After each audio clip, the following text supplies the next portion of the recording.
Well, where you guys were gone vacationing, I was free falling without you guys. I had to dive into some documentaries.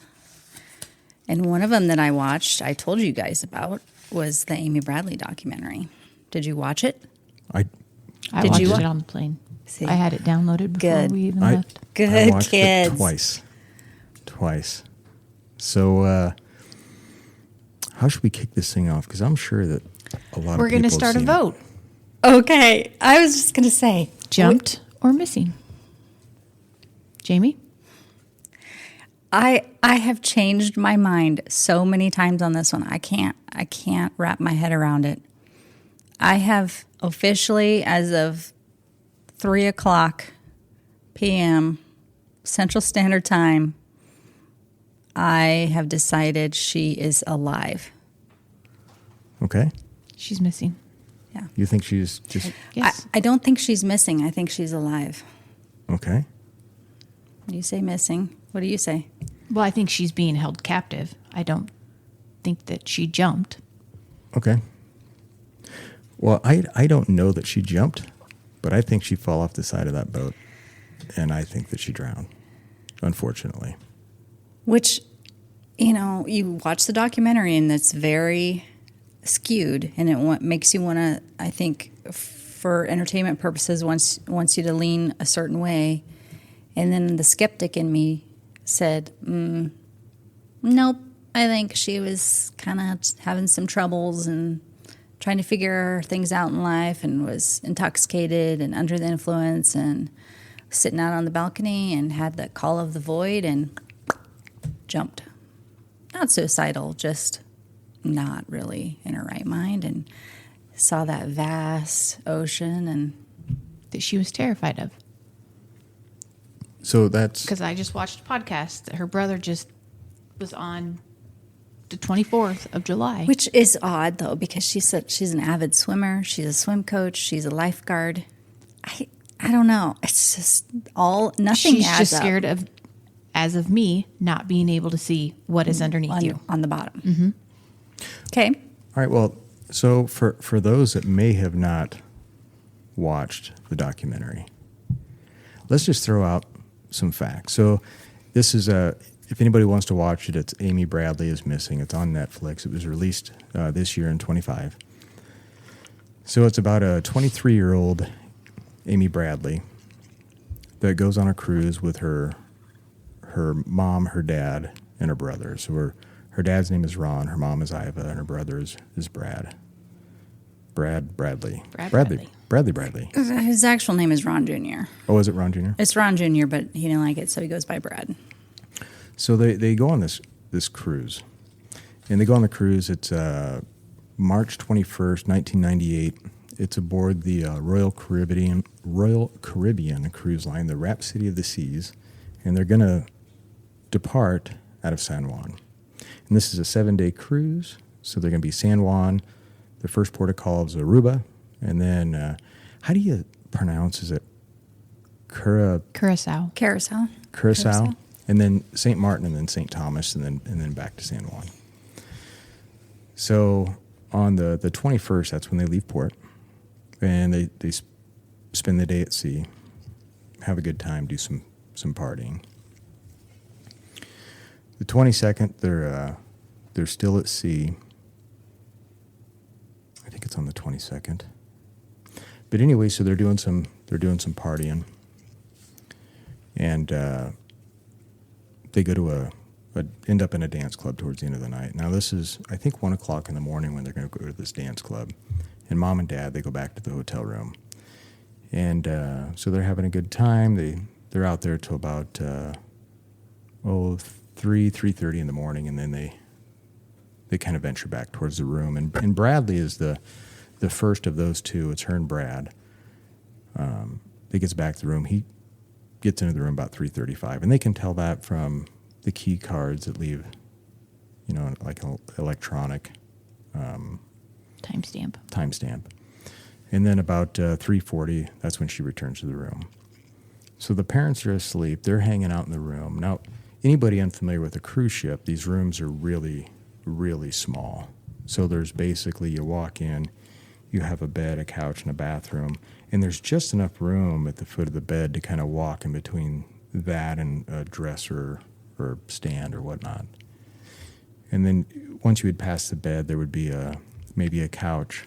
And then almost immediately there's a sliding glass door that goes out onto the balcony, if you have a balcony room. So anyways, they're kind of talking beforehand, talking about their night. Bradley's going to go to bed. And Amy decides that she's going to go hang out on the balcony because she's not feeling well. They've been drinking, and maybe she's, maybe feeling sick from that. So anyways, Bradley goes to sleep. About 5 o'clock in the morning, Ron wakes up. Ron's dad. And 5:30, I believe. Anyways, he notices that he sees Amy's legs through the balcony door, or balcony window, and she's out on the balcony, and he falls back asleep.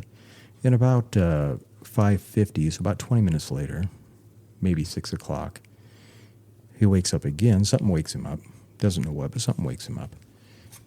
And he notices that the balcony door is now open about 12 inches or so, and she's gone. And the only thing out on the balcony is her shoes, her lighter. She did leave her ID behind, and I believe her like wallet thing. And she had been wearing a yellow polo with a white shirt under that.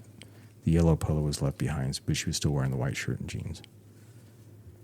But no sign of Amy. So, anyways, from there, what? You look like you want to say something. Just say it. No, I think we'll get into it later. Okay. It's just the discrepancies of what was said to be left behind. It's just weird. I don't know why there would be discrepancies, but there was. So in the documentary, the parents did go to the cruise director. Actually went to a customer service or whatever, and I think wanted her paged. And by this time, it's like 7, maybe 7:30 in the morning.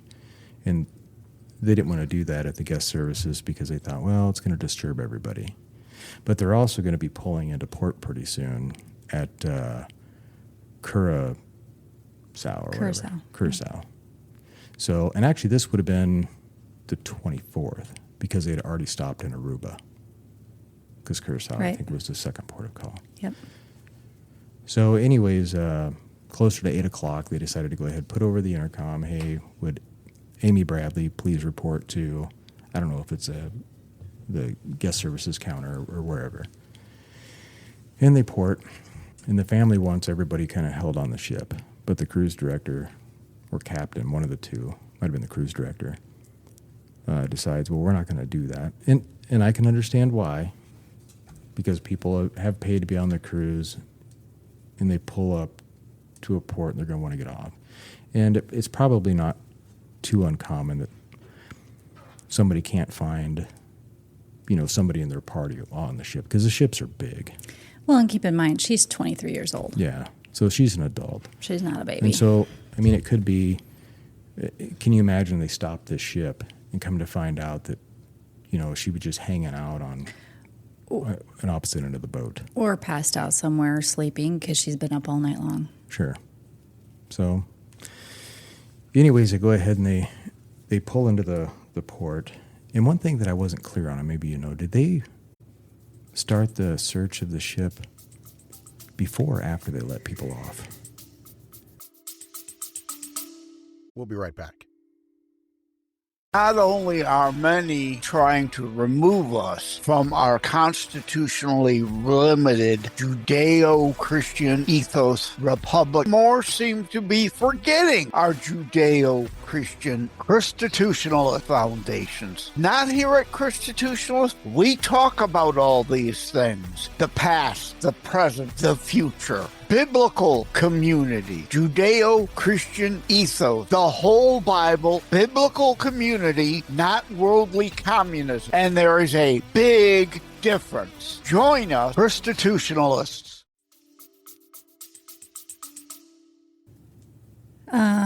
It was after. Okay.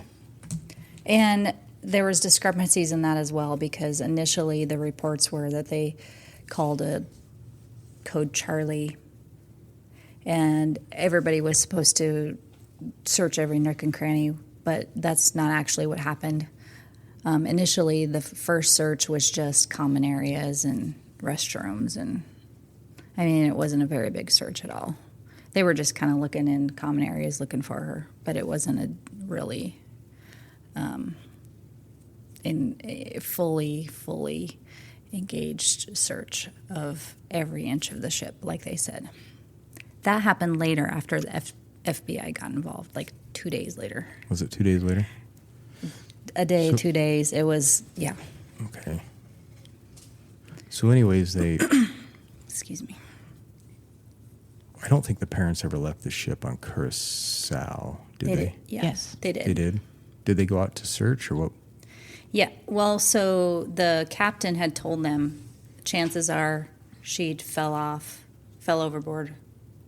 And so more than likely, because, you know, they had said, we searched every inch of this ship. She's not on the ship, so chances are she fell overboard. And if you're going to find her, the best chance of you finding her is on land, because somebody will either find her in the ocean or she'll wash ashore. So they got off the boat. Okay. And they had boats out, like searching the water. Yeah. Which, you know, like I said, initially I thought maybe she jumped, call of the void, yada, yada. And I didn't realize that they were in the mouth of the island. Like, they were very close to shore already. There was tugboats everywhere. There were other cruise ships everywhere that also did a search of the water, that had it, like, mapped out and were doing detailed searches of the water. So... And that... So then I changed my mind, because I'm thinking she's a strong swimmer. Yes, she was reportedly scared of the ocean, but she's a strong swimmer. There's all these tugboats around. There's other cruise ships around. They're that close to shore. weren't they an hour off of the coast? I don't know. All I heard was I think so. one source said they were in the mouth of the island, whatever that means. Because I know she was initially reported, or she was obviously missing at least 6 o'clock in the morning. That's when the dad at least didn't see her. But also there was a report that when Dad looked out onto the balcony, he could tell the ship was not moving. So, and like I said, the other ships nearby did a grid search. Like, there were so many people searching the water. I just thought... So that is why I changed my mind. Okay. I really feel like with that information, because it's different. If you're out at sea and there's nothing around, it would be very hard to find somebody. But if you're supposedly that close to shore with tugboats, with other ships, with her being a good swimmer, yes, I know she was under the influence. I don't know. I just think something would wash So up. the one thing I don't like about documentaries is they're not... I mean, God, the information is never really truly accurate. Yeah. I'm going to point out some things later on that's going to prove that they definitely...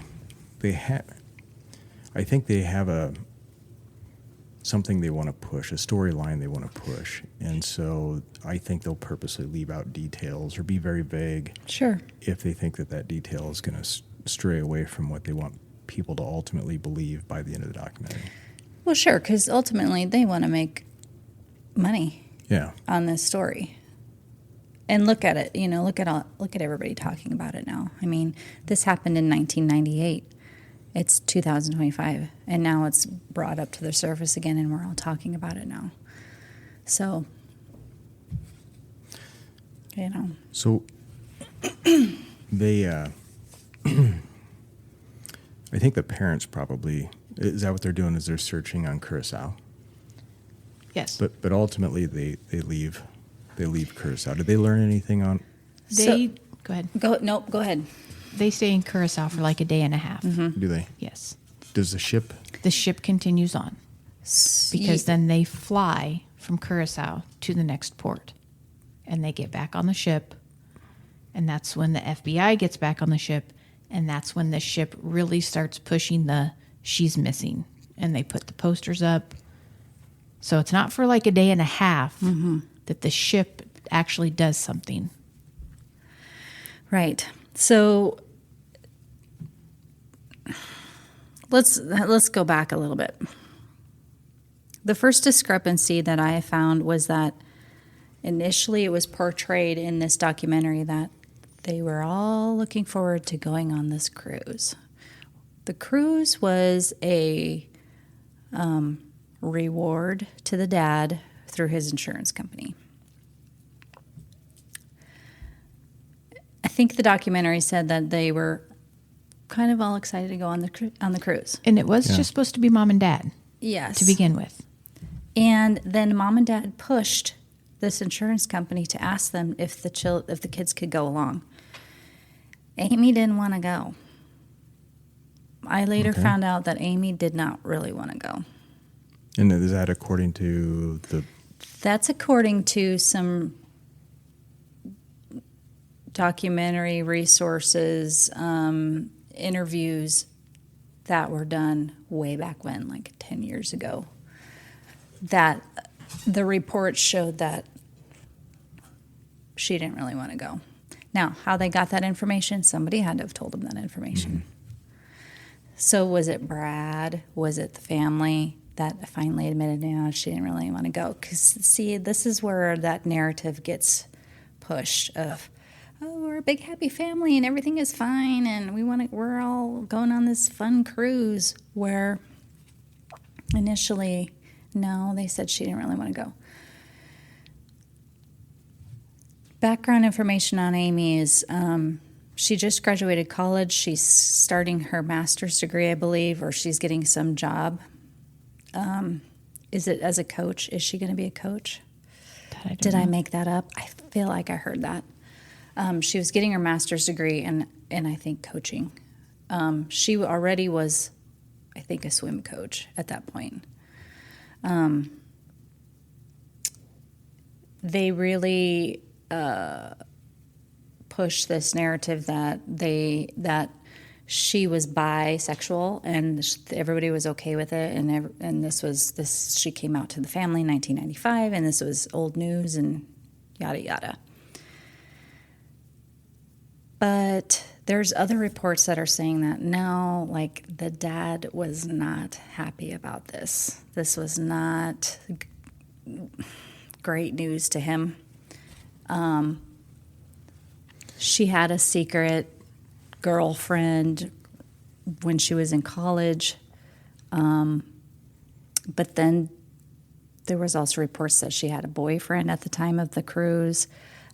I feel like maybe the boyfriend was like what they call it now, modern day, is like a beard. Like she's pretending Like to. a front? Yeah. She's, pretending to be straight, but she's really struggling with her sexuality.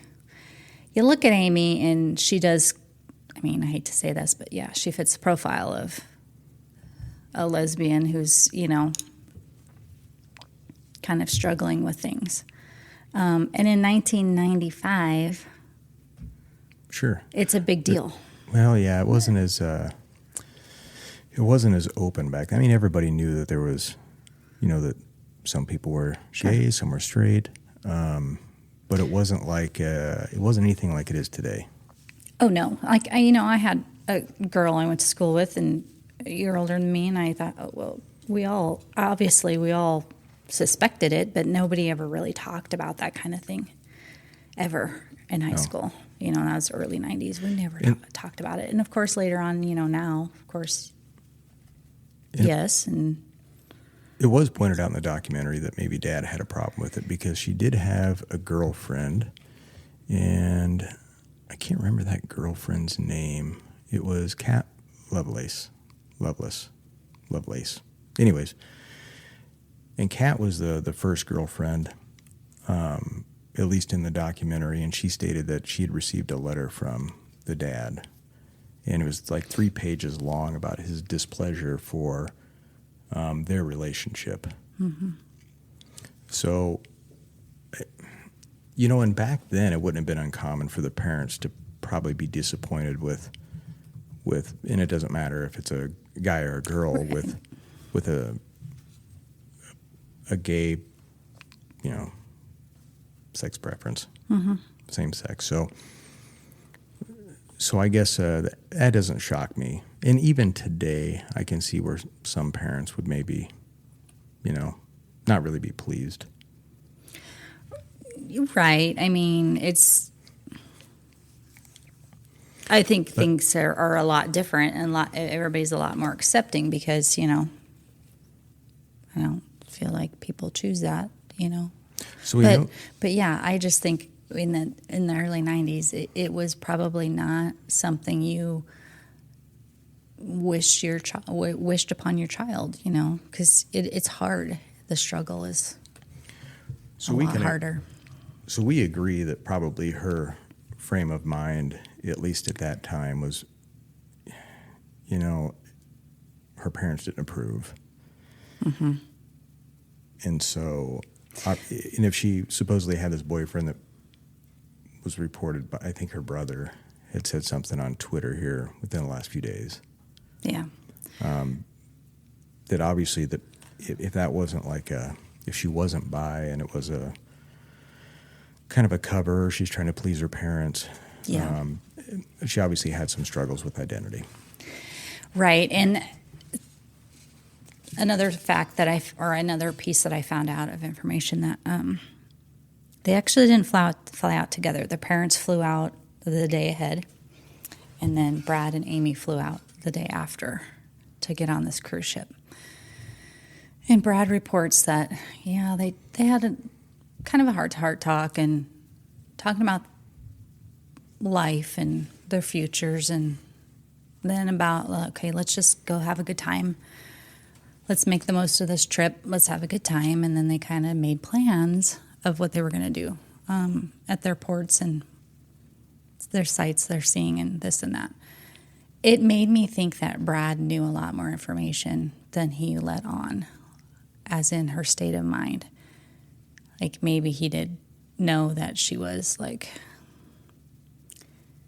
really struggling with what she wanted to do, and how she was going to go about things in life.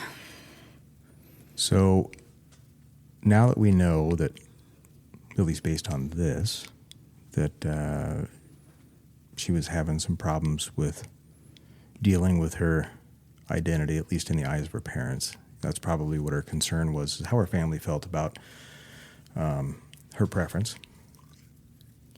So what's... And her not really wanting to go on this trip. I feel like there was maybe some underlying issues, I don't want to say issues, but intentions by the parents saying, you're going to go, you're going to get your head straightened out. We're going to go away, and you're going to get your head straightened out. And by the time we get back, you're going to like boys. I feel like maybe that is the underlying theme, Sure. And that's just my opinion. Okay. But that's the direction I'm going in. Okay. So then what happens next? We know that, maybe there's some displeasure with, or maybe she doesn't want to go on the cruise. There's obviously tension between her and the folks. We know that she's missing now. At least she's not where she should be. So the parents can't find her. Marissa, you said that they stayed on Curacao. The boat carries on. Mm-hmm. The boat goes to the next port, and the next port is St. Thomas. So is St. Thomas... St. Thomas or St. Martin, yeah. one of or the St. two. Martin. So is that... And that's where the FBI... So by this time, they have searched the ship. They can't find her. Who contacts the FBI? Was it the folks, or was it the boat? It was the uncle that was on the mainland. Okay. Okay, so... yeah, so... what I was getting to that I veered off from was, since this insurance trip, they're on this cruise with a lot of employees or coworkers of their dad. So their dad's boss and his wife were on this cruise. They actually stayed back on the island with her parents to search for her and to kind of help them out because they were distraught. They were frantic. They didn't really know what to do, where to start. They were on this island. They didn't know anybody. So they stayed back with them. I feel like they didn't really get very far on the island. And so then that's when they found out they were making calls back on in the U.S. The brother, I think the uncle, the brother of the dad, I believe, was the one who called the FBI and to get them involved. And I think that's when they found out that, yeah, well, they lied to you. They didn't really search that boat. And so then that was their decision to go back onto the boat. Okay. Is that what you understood? Yeah. Okay. So now they're back on the boat. The FBI is involved. Yes. So as the documentary goes, they start interviewing people on the boat. And one thing that I'm not sure who they interviewed first. I'm guessing it was other people on the boat. But somebody that they did interview was Lori Thompson, I think, was her name. And this is one thing that I caught. So Lori, in the documentary, talks about how her and her friend are on the main deck of the boat. So it's an upper deck of the boat, probably the top deck where, you can walk around the outside kind of perimeter of the boat, and there's a railing. And it might be just above the pool level of the boat. I'm not familiar with this particular boat, but anyway, so it's about, what did they say, 5:30 in the morning, roughly? Yes. Mm-hmm. And she says in the documentary that her and her friend see Amy with a fellow by the name of Yellow. I'm a poet and I didn't know it. So Yellow is kind of an employee of the ship. He's a band member. He's a bass player. And that previous night, she was seen dancing with the bass player, Yellow, whose name is Alistair Douglas. So the friends state in the documentary, or this Lori, that she sees Amy and Yellow together going up on this glass elevator to the deck where this party took place. And this is a deck that's fairly small, and it's kind of common on these boats. It's above the main deck, but it's kind of a deck by itself where they just kind of have these kind of dance parties or like a nightclub type of a vibe. Yeah. And so they say 10 minutes later, 15 minutes later, they notice now Yellow walking down from the front of the boat on the main deck. And in the documentary, they say, well, we thought it was weird because Yellow just walked right by us. He didn't say anything, which we thought was weird because he was supposedly a talkative fellow and just walks right on by. But this interview took place in the first episode of this documentary, and it's is it 3 or 4? 3. I think it's 3 episodes long. So in a later episode, I noticed that they flash up on the screen. It's like her written statement, or at least notes or something typed out to the FBI. But in that, it stated something completely different. In that, it says, they saw him going up with who they thought was Amy in the glass elevator. And then a few minutes later, they see him coming down from the front of the ship on the deck. But in that statement, it says that he stopped and he had a conversation with her friend and that he seemed normal. And then he, after the conversation, he left. And I thought, well, that's weird. Why would you, in the documentary, when they're talking to you, you state that he acted unusual because he just walked by, didn't look at you, didn't talk. But then in your written statement, you did talk, you did stop, and that he seemed normal. Well, my thoughts on that are that it's almost 30 years after the fact. Okay. I feel like, again, we're talking a narrative that they want to construe on a documentary And that's for what I entertainment. felt when I seen that. And I feel like maybe they're guiding them with some of their interview statements for this current documentary versus 30 years ago when they initially took this statement from them. I don't know. I don't know. And they interview, of course, Alice or Yellow Douglas. Mm-hmm. And I don't know if they did it right then and there, but they didn't find anything odd with him. Now, he did, they do know, and he did admit that he had met with her, he talked to her, and he danced with her that the night that she'd come up missing at 1 o'clock in the morning. And he did check back into his room, at least using his key card. That timestamp showed about 3:45, which is about the same time that she would have arrived in her room. Now, one thing I think it's important to point out, and that they did point out in the documentary, them timestamps are only when you enter the room using your key, because when you leave the room, you're just opening the door from the inside. There's no key card to exit. Right. Okay. So let's talk a little bit about some of the facts that we know have happened, or what was some of the details that were said.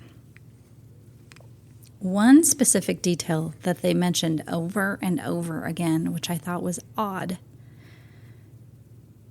and I'll tell you why I think it's odd, is the fact that they said that the staff paid special attention to Amy. Yeah. The staff doted that. on Amy and paid special attention to her, and we even made jokes. The mom said this, and the brothers said this, and I think maybe even the dad said this, that we said if there's anything we need at this table, let's just tell them it's for Amy, and they'll bring it right over. Why was there so many? Okay, I know why they're saying that, but why are they saying this? Why are they paying so much attention to this detail? They want to obviously make it look like the staff was involved, yes, in some kind of trafficking, kidnapping situation. Do you really feel like all three of those people individually are going to say that? I just feel like it was more of a scripted thing. So I know when they kept saying... I feel it's... Initially, I was like, that's where, the staff is definitely involved if they're saying that. But then as I got to think about it, the skeptic in me is like, why are they focusing so much on that detail? Which then brings me back to my opinion theory, is that did the parents ahead of time say, hey, we want you to pay special close attention to Amy during this trip. We want special attention paid to her from specifically the men, because we want her to feel like she's attracted to you. Seriously, like my brain gets twisted because I'm thinking, okay, if the parents are already thinking they're not happy with her being a lesbian, and now they're going to the staff behind the scenes and saying, we want you to pay extra attention to her. It's funny you say that, because I did pick up on the fact that they kept saying people were paying attention to her. Yeah, weird. I think that was weird. I think that was so intentional and so weird. And I'm like... And I'm not saying this to be mean. Oh, I know what you're going to say. She wasn't cute. No! She's not hot. She is not hot. There is no way that the male staff of that cruise are going to pay attention to her. No. I'm sorry. But she looked... Go ahead, Sarah. She looked masculine. No. Yes, she's got pretty features, but she did look very masculine. She is a jock. She played sports. She is. I'm sorry, but she is on that.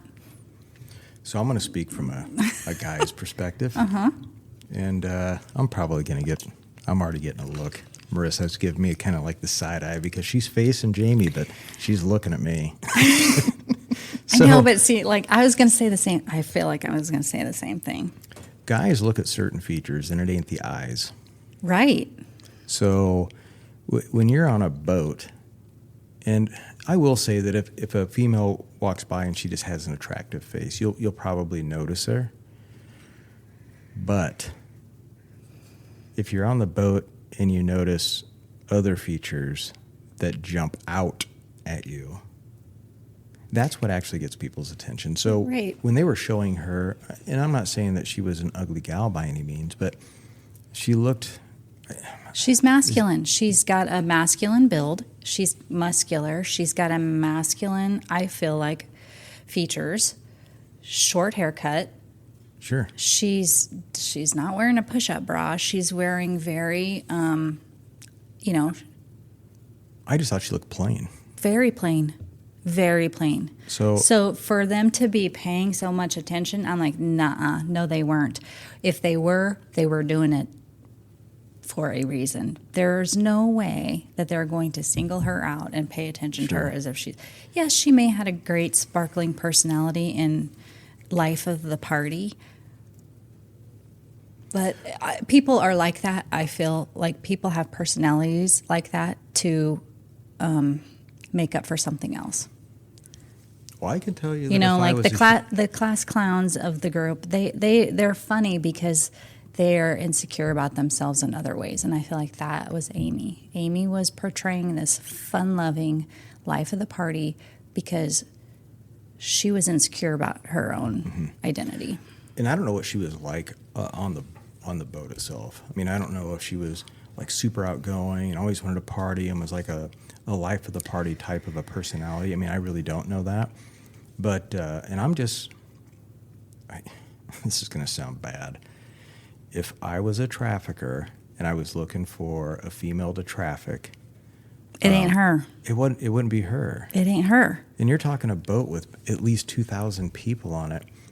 You know, I'm going to be looking for probably a woman, if that's what I'm looking to take off the boat, that is probably a little more full-featured and probably somebody who has this very, like, I don't know how you describe, like, I'm partying and I'm having a great time. No, that is not a trafficker's MO. So A maybe trafficker is trafficker. not looking for a very loud, outspoken, boisterous, life of the party type person. You don't think? No. They are looking for a meek, mild, very formable, someone they can control, and that was not Amy. Well, shit. Well, I guess I'll never be a trafficker because, you know, I've been looking for the fun chick. See, this is why I'm like, I think she was coerced off that boat, but I do not think it was initially for trafficking purposes. And I'll get to that. My theory, which I know is going to sound so far-fetched and out there, but I just don't feel like she was this person that they were paying so specific attention to on their own. I feel like either the parents set up the staff to do that, and then now they're bringing it up to paint this narrative. Like, Well, they did focus, you know, we were talking about how they seem to focus on certain details, such as we were just talking about everybody was paying attention to her. But one of the other details they focused on was this Alistair Yellow Douglas. Mm-hmm. And so the FBI had him take a polygraph as well. Mm-hmm. And of course the polygraph came back as inconclusive. They also stated that although that they found his behavior maybe odd, they didn't necessarily find it suspicious. And I would think that a FBI, through their investigation, if they're saying, well, we found him odd but not suspicious, then I would, you know, I guess me personally, I ruled him out pretty quick. So far as when I was trying to think, well, maybe what if she didn't fall off the boat and jump off? Maybe, you know, what if I'm wrong? I'm going to look for other things that would basically, I don't want to say prove me wrong, but I'm looking for other options or other scenarios that could have taken place. And for me, it wasn't Alistair Douglas. So. yeah, so in the in the pictures or the video that they've got from that night, she was dancing with him. She was all, and not only dancing, like she was grinding on him, which I don't know that they didn't show it in this documentary. That was another piece of footage that I saw, and it actually showed that footage of, she was grinding up against him. Yeah, I think she had her back was to him, like that kind of grinding. Yeah. Yeah, I think I did see that. But then it also said that she spent a lot of time sitting at a table with about 4 or 5 people and a lot of women. So, and that part was not mentioned in this documentary. It was in another one that I had watched. But between the dancing, she was sitting at this table, this group of like 4 or 5 people on the deck, having conversations with these women. Okay. Did you hear that? I heard that she was having a conversation with 2 women that they later found out were from the Church of Scientology. Right. But they wouldn't bring that up in the documentary. Right. I thought they did bring that up in the documentary. No. No. Mm-mm. With the ladies in the blue suits or the blue skirts. And the naval-looking uniforms. Yeah, that was in the other information that I think Was I it? sent to you. Yeah. Okay. Yeah. Well, I knew I saw it That somewhere. wasn't I in thought the- it was in the documentary, though. Uh-uh. Maybe it wasn't. Okay. Scientology. Tom Cruise did it. And then they had 2 men while they were in Curacao come to their hotel room from the Church of Scientology. Sure. And I did hear that. That was in the original documentary that was either on Unsolved Mysteries or it was Cruise Ship Killers. There was a few of them. Cruise Ship Killers, Unsolved Mysteries, and the Beth Holloway documentaries. That was when the mom mentioned the 2, quote, officers that came to help them with grieving when they were back on the boat. Supposedly they were 2 Sea Org officers of Scientology that were from, what was it? This called the Free what? Free Winds. Free Winds ship. Now, did they console them that much? I don't know. I feel like they asked a lot of questions and got a lot of information. I don't know that they did a lot of consoling. They did their typical questioning that Scientologists do, like, let's find out more information. Well, and they had already, according to Brad, made it sound like she's gone and lost forever. Yeah. So now let's focus on what you do have. Yeah. Now that you have lost Amy, what do you still have in your life? Okay, so That's what they kept saying. Okay, so that would lead me away from Scientology so far as the people that think that she would have taken her, because if they are coming off like, well, she's gone, but we want you guys.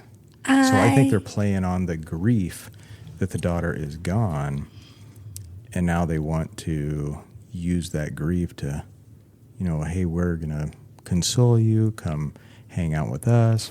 and No, because ultimately they asked lots of questions about Amy and what she liked and that what is- blah, blah, blah. Like, this sounds crazy, but that is ultimately where I am going with this. Okay. Because Oh, boy. if you've researched anything into Scientology, you know how they operate. I'm a huge Tom Cruise fan. Oh, well, Tom Cruise is nothing when it comes to Scientology. You need to watch the Leah Remini documentary of. I've watched parts of it. Oh, holy cow! They're a cult, and obviously they're a cult. They want to get money out of you. That is their main goal. But okay, I'm just going to say it. This is where I'm going with this. She's talking to these people up on the deck, these 4 or 5 people. A couple of them specifically are women. Brad happens to mention that these women are dressed in uniforms that are really resembling the uniforms of the crew members or the members of the Scientology Free Winds ship. Okay? Scientology very much likes to separate you from your family. Okay. Very much so. If you don't have the same beliefs. I feel like Amy was talking to these women in this group. I feel like she was probably had some libations and she was feeling a certain way, and she was, you know how you open up in your feelings to strangers a little bit more easily. I feel like, you know, the thought was that Alistair told her to meet him up at 6 o'clock on this deck, whatever, or in a room or whatever, meet him. I don't think it was Yellow. I don't think it was Alistair Douglas. I think it was Scientologists that had her meet them at 6 o'clock to say, meet us at 6 o'clock. Let's just have a church service. Just come as you are. Don't worry about getting dressed. Come as you are. Come barefoot, whatever. We'll welcome you in. You can hear about us. You know, we'll welcome you with open arms. I feel like truly she was then coerced off the boat by Scientologists and into their cult religion. You have these two officers that are coming to them, trying to console them and saying, oh, now that she's gone, meaning, because I fully believe they want to separate them. She's struggling with her identity, where she's at in life. Her parents don't agree with her. Her parents her parents showed disdain, and Scientology's accepting. And I feel like she left, and we didn't talk about this message in a bottle to that girlfriend, what it said. I mean, it said, Amy, in her words, said she felt like she was stranded, like she was lost, like she needed somebody to find her, so to speak. I feel like she wanted some kind of direction in her life, and I feel like truly that is what happened. In Scientology, they mess with your mind, they brainwash you, they make you feel like nobody in your family exists anymore. Everybody's dead to you. When you're in Scientology, your family who doesn't believe in that, they're dead, so to speak. Sure. That's in flip-flopping to all these different scenarios. That's the one I ended on, and that's the one I'm sticking with. Let's talk about the message in the bottle. Okay. So the message in the bottle was written to a girl that she was maybe currently having a relationship with, and I believe that girl's name was Amy. Or oh gosh, what was it? Do you know? I don't know. I have notes. Doesn't matter, does it? Well, you know, that's just the way I know. I like details. So her name was Molly. Okay. So, and I've got some screenshots of the potential letter. 'Cause here's the other problem with documentaries. Am I actually looking at the actual letter, or is this some BS letter that somebody wrote just so they had something for the TV show? But, so the letter is dated February 24th, 1998, and it says, I've got bits and pieces of it.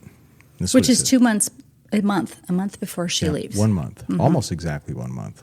But it says, Molly, I've written a dozen letters, yet none of them seemed appropriate for you to read. I've tried to write exactly what I feel, but it never really come together the way I needed it to. I guess what I'm saying is, here goes, my final effort. Overlooking you in high school is one of the, and then that's all the letter was in there. Let's see. Then it's funny, they always fuzz this stuff out, so it's kind of hard to read. Okay, so where are you getting at with this letter, I guess? Okay. So what's the bottom line? So the bottom line on the letter is I think she had a big thing for Molly. I think she really wanted to be with her. And so Molly had even said in their interview that I think while maybe they were connecting or maybe they were forming this relationship, already had one, that she kissed what Molly said was someone, which I did pick up on when she said someone. Mm-hmm. She didn't say another girl. She didn't say another guy, someone, which made me automatically think maybe the someone was a guy. Because then she said that Amy then made the statement that it confirmed how she felt for Molly. Her, yeah. So what I kind of gathered from the letter is she was feeling really depressed because she felt like, because then once she wrote this, or once she'd told Molly that she'd kissed someone, then Molly kind of quit communicating, wasn't taking her phone calls, wasn't calling her, so kind of cut off the communication. And so she felt depressed because she thought, oh, God, I totally screwed that up. Maybe she's going to dump me. She's not going to want to be with me. And she was depressed because that was who she really maybe wanted to be with. And so that's what I kind of got from the letter is that, to me, it showed maybe the frame of mind that she might have been, at least at that time when she wrote the letter, which was probably depressed. And she's already depressed, or I think, because of, ongoing issues with the parents. Mm-hmm. Because I still think that the parents still don't fully accept the fact that their daughter is, gay.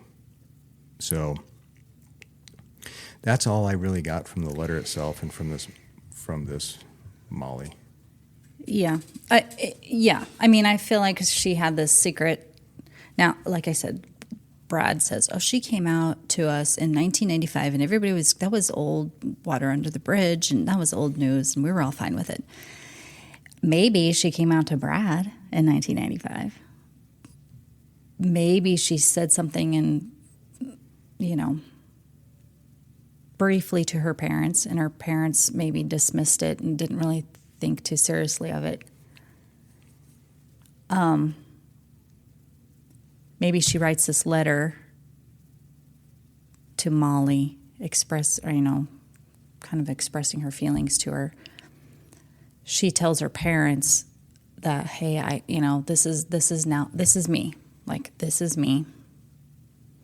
And you're going to have to deal with it. This is just, I'm fully decided now. This is me. It's a month before they go on this cruise. The parents really had to pull some strings to get these kids to go on the cruise. I feel like it was, that was the issue of going. I feel like it was a tumultuous situation with the parents. I feel like that is what's ultimately the bottom line of what's going on. The parents made her go. She didn't want to go on this trip. I just feel like the parents are like, no, you are going to get this out of your system. The parents say to the staff, pay close attention to her. Take her out, take her dancing. She's upset, she's pissed, she's venting to these people up on the deck saying, this is what's going on. And these Scientology ladies are like, we can help you with that. Come talk to us. And ultimately I feel like maybe Scientology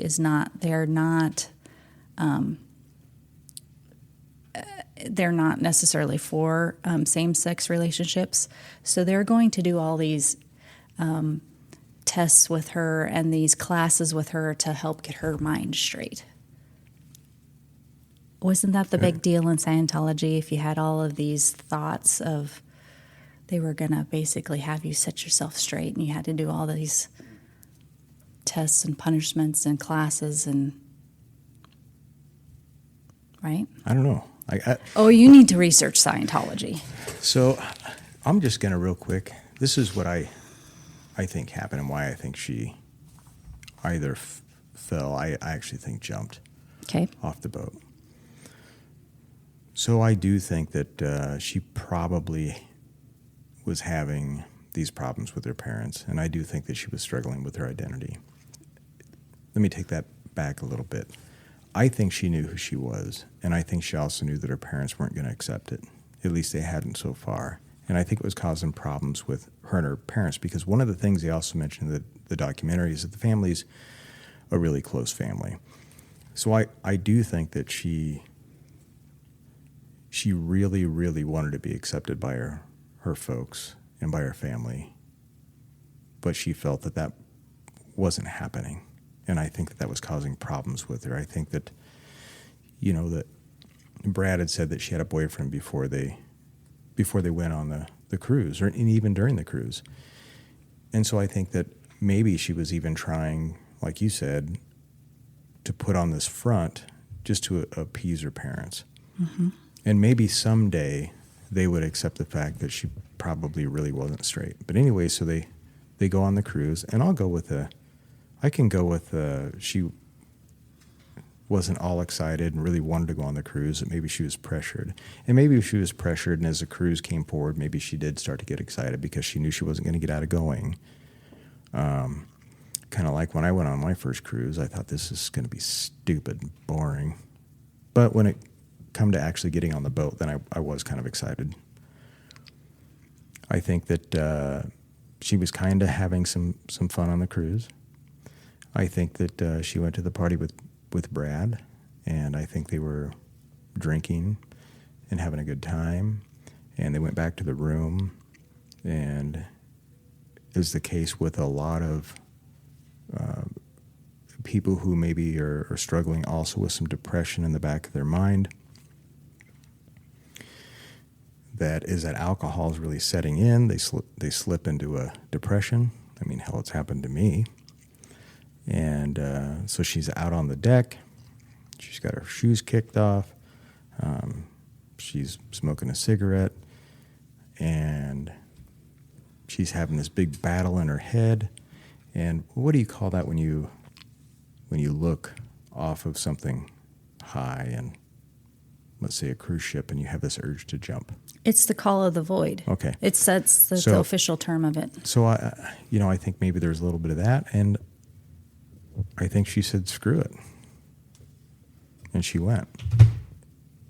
Like sad, I said, I had texted you earlier and said, unpopular opinion, this is what I think happened. I think she jumped, I think, for that exact reason. Mm-hmm.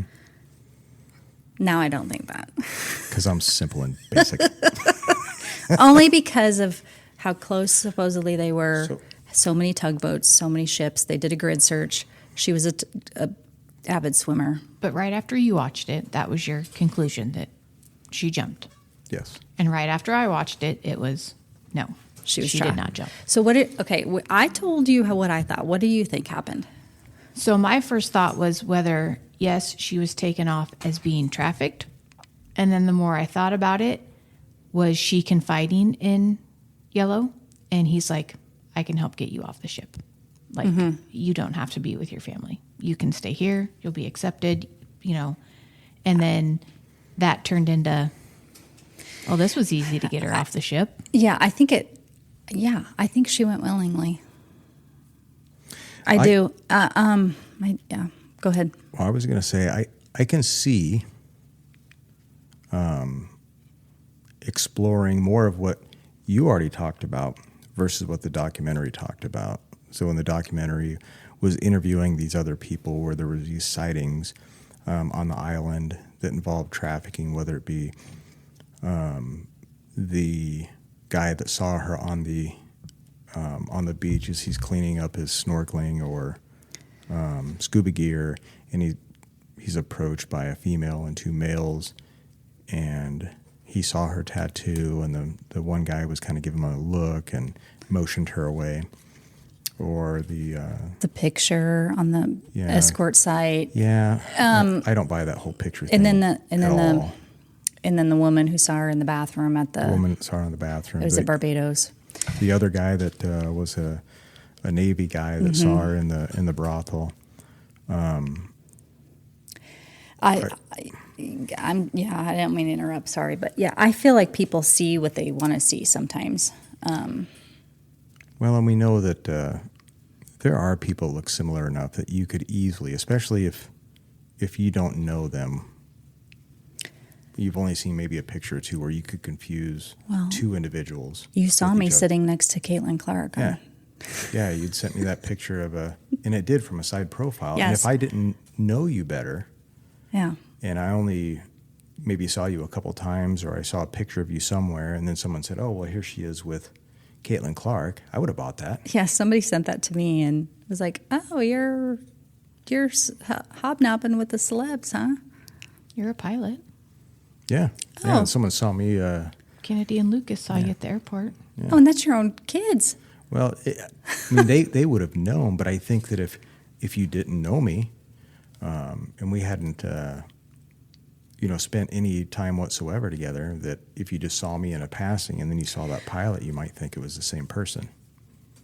Well, and also we didn't talk about how the one private investigator actually faked some of those photos that were sent to the parents. Okay, say that again. I'm lost. I didn't know this. Okay. I didn't either. Okay, so this was one of the original episodes so the parents hired a private investigator. Somebody had gone up to them, it was a taxi driver, and said, "Your daughter's on this island." She came up to me in the taxi cab, she knocked on the window, she said she needed help. She's on this island. So the parents hired a private investigator to search the island.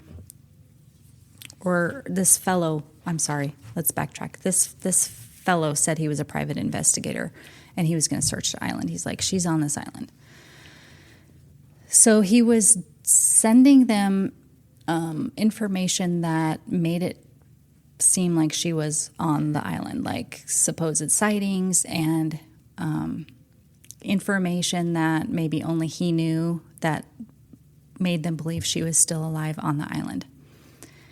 They kind of catch on to it and they say, okay, well, we need more proof.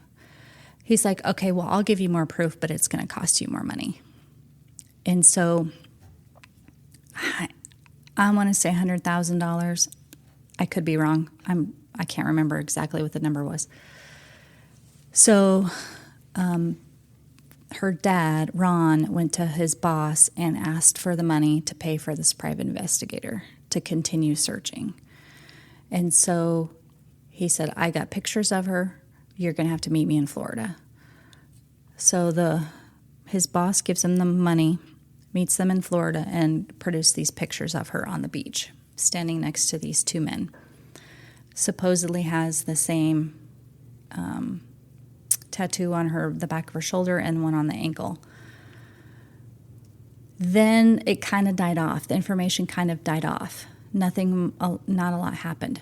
So another gentleman who is a private investigator goes to the island and does some searching, and he's actually doing surveillance on the original private investigator that they hired.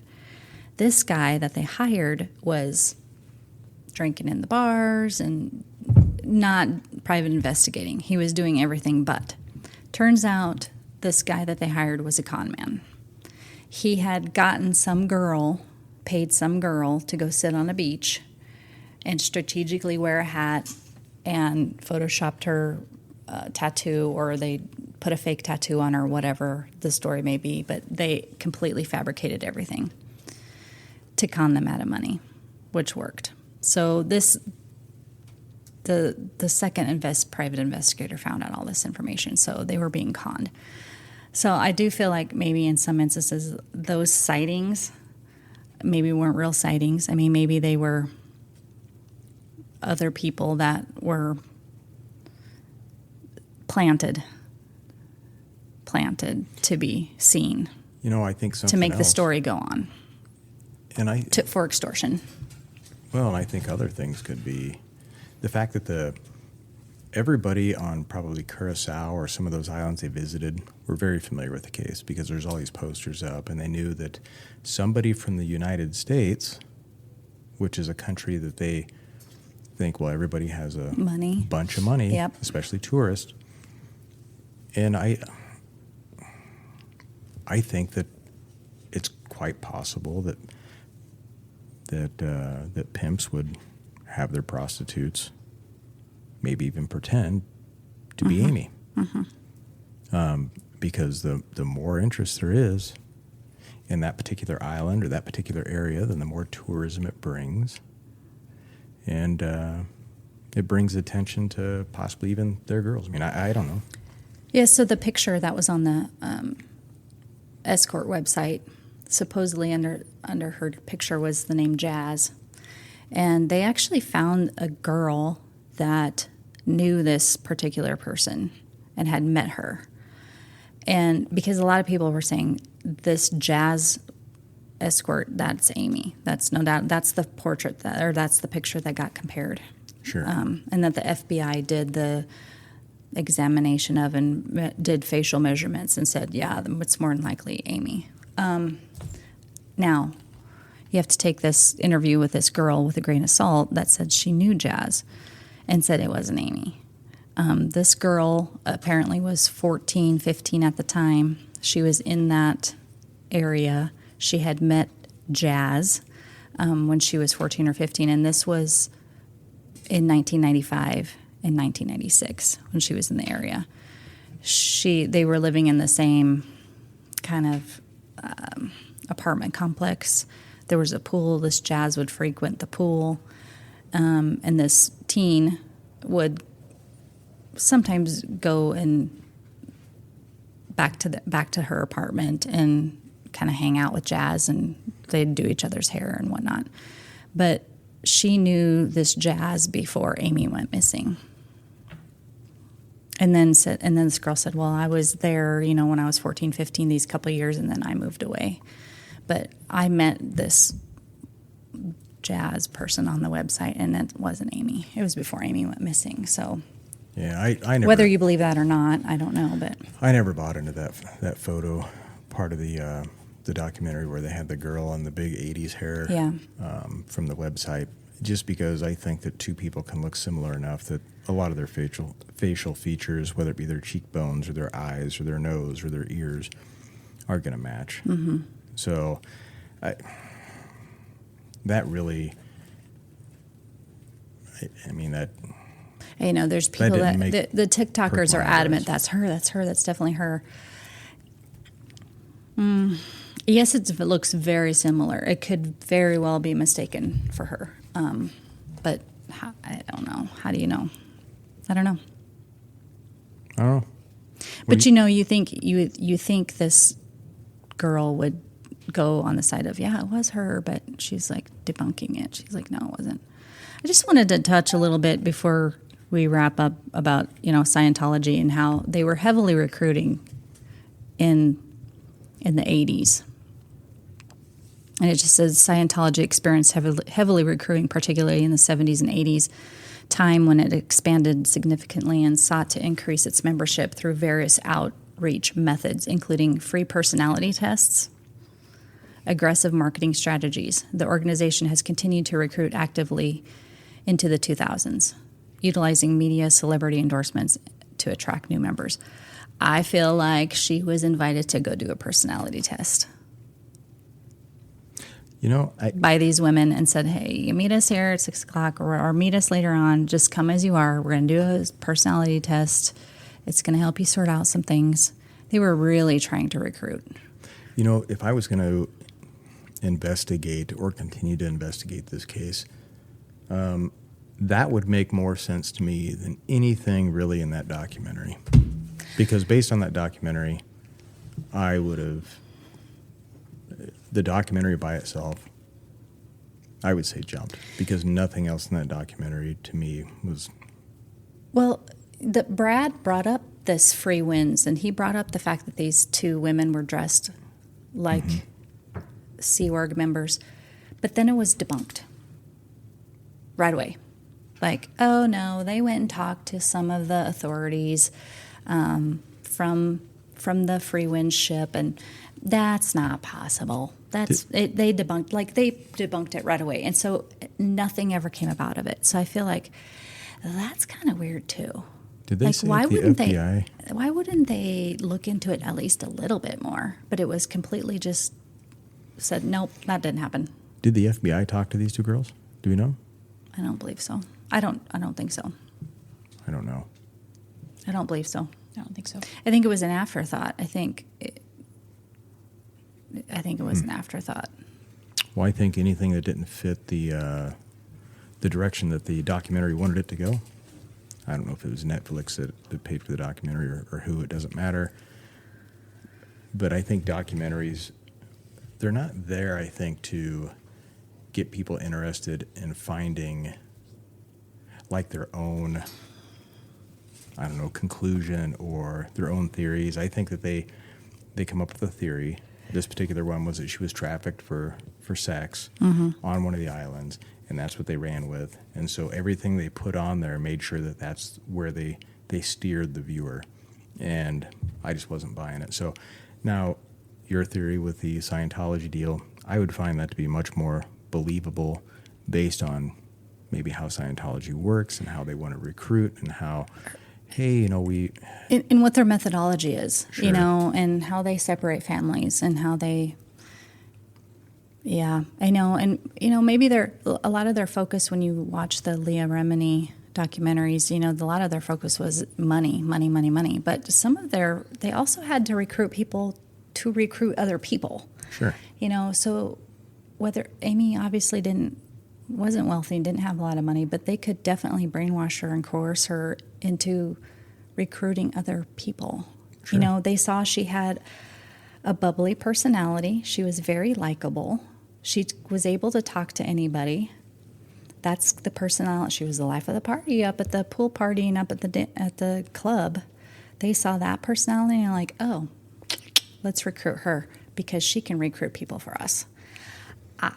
That's Well, what it I'm would make sticking. sense that I think that the Church of Scientology has enough resources.